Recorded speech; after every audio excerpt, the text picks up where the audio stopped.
Well, hello everybody. Welcome to today's post. Today I'm feeling a little bit, how would I say? There's a slight bit of melancholy, and there's a huge amount of excitement and bliss at what I know is coming forward after this. But what I want to tell you is that this beautiful story, The Making of an Elegant Woman,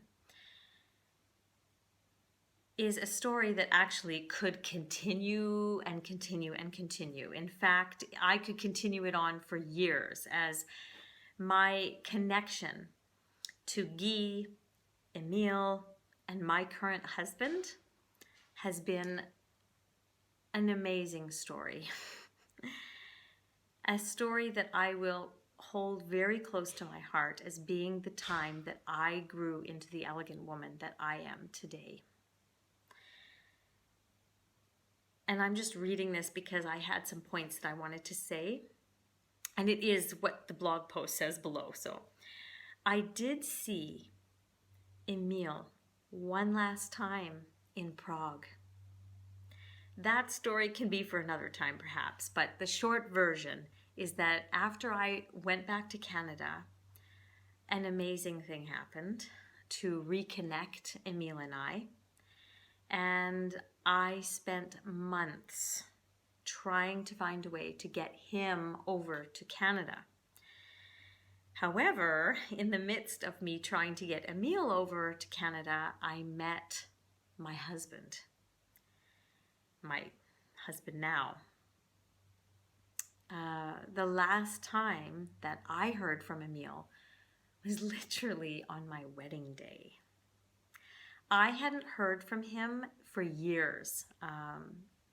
After I told him about me being with my husband and that I was getting married, everything just it stopped, obviously. But on the morning of my wedding day to my husband, which was in Turkey, which is literally next door to Bulgaria, so the countries are like next door. On the morning of my wedding day, I opened up my email. I was just having a bit of water or something, and I just opened my email, and what did I find? From who? You guessed it, an email from Emile saying that he missed me. Yeah, I know.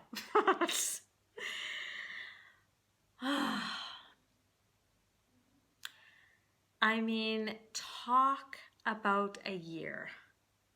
1997, that started from drama and things I never thought would happen to me in my life,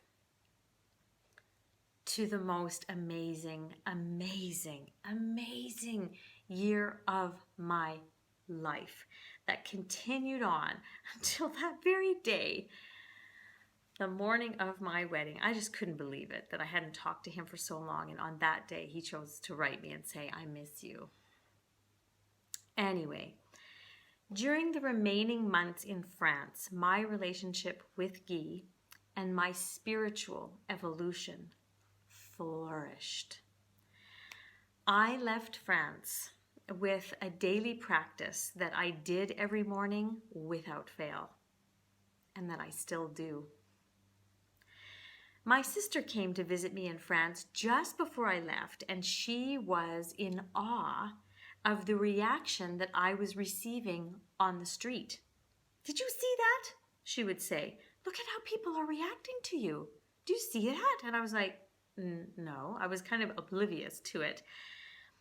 You know what I was always saying? I said, perhaps they think I'm someone famous. I don't know, because they would stare at me. They would just all of a sudden stare at me, almost like a look like this, and then do a double take. And I kept thinking, do they think because at one point, funny, at one point in France, someone at a nightclub said, you know who you remind me of? You remind me of Celine Dion. And I was like, really? So for the rest of the time, I just kept thinking, maybe they think, but how could they think I'm Celine Dion? But Then after she said that, I started to kind of like pay attention, and it was constant. There was something different about me. I felt inner peace. I felt connected to my divine nature. I felt beautiful. I knew intimately and loved who Erin was. I loved what her style was, what she required, what she desired, and I just completely loved her. I didn't need anybody to complete me. At this time, I was saying goodbye to Guy, and I had had an ending with Emile that was just left, and it's definitely a story to tell one day, but it was a situation with he and I that we lost touch for a reason, and I was totally and utterly confused and heartbroken actually, but then thought, whatever, and I truly meant it. It wasn't like when I was with Matt and I would be like, yeah, whatever, and then I'd be like, but I really hope he calls, Totally different.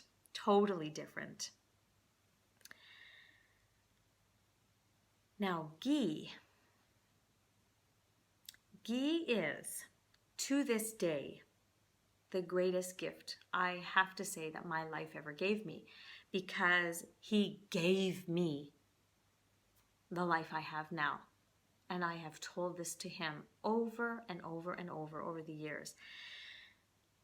It's because of everything he gave me. It's everything he did for me. It's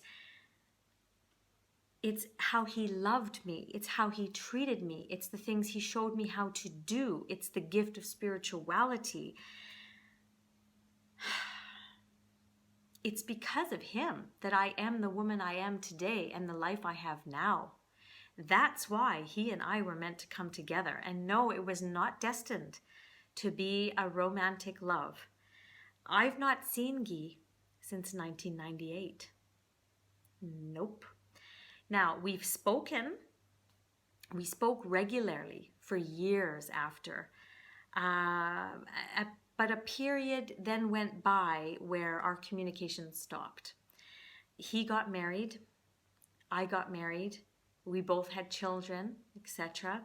And I was using email a lot, and he was so not a techie guy, so he didn't do any of that stuff, so we just completely lost touch. But a couple of years ago, Sandra, he and I almost reunited in Paris. Now, Sandra and I, we did meet in Paris, and that is a story that I am most definitely going to tell you, because I used a special elegant clearing process that is a key foundational practice that I have to teach you all. And it actually was a clearing for our relationship. And the most beautiful, miraculous thing happened. And so she and I miraculously got together in Paris like 2 years ago after not seeing each other for 17 years. So, update about Guy. I did contact him by telephone, and he was completely shocked. And sadly, he is divorced, but he's still teaching yoga, and he's just absolutely highly respected in what he's doing in his life. And so I just wish him tremendous amounts of happiness and peace and health. So here is where I want to end this story. I want to leave you with an image in your mind, the last scene of the movie, if you will. Picture it being July 26th, 2003. And I'm on a boat. I'm wearing a beautiful, elegant, simple wedding dress. That's just me. There's 150 plus guests on this boat, and we're sailing down the Bosphorus in Istanbul, Turkey. And I'm dancing with my dad to the father-daughter dance. And I look up at my father and I say, Dad, I'm so happy. I'm so happy. And all I felt inside was a feeling of peace and full joy and contentment with my life and who I was marrying and who I was as a woman. And it was beautiful. I want to say a massive thank you to my husband, my dark-haired, spiritual, generous, guitar playing, great cook, music loving, great lover, husband, for loving me unconditionally and gifting me with two incredibly beautiful souls of children. Tomorrow, I'm going to do a post on the culmination of what I really learned from the year in France and what it means for you. Because I always felt I wanted to write this story, and I feel that there needs to be a book of it, and in there will be so much more detail. I mean, I had to condense things so much. There's so many pictures I want to share with you, and I truly will add. I'm going to go back and add a lot of pictures because I've been communicating with Sandra, and we were just reminiscing about everything and laughing and feeling melancholy and then happy, and we've been exchanging pictures. So I'm going to go back to the posts and I'm going to add in a lot of pictures. So you might want to go back to them and see because there's some beautiful ones that I wanted to add in there just to make the experience more real. But I wanted to share this experience not just for me. It was a purpose, and the divine told me that it needed to be shared. And the response that I have been getting privately is so beautiful that it just solidifies everything of why I needed to do it. And so tomorrow will be us moving forward. Where do we go from here? How do we embody the elegant life and make this work for you? See you tomorrow.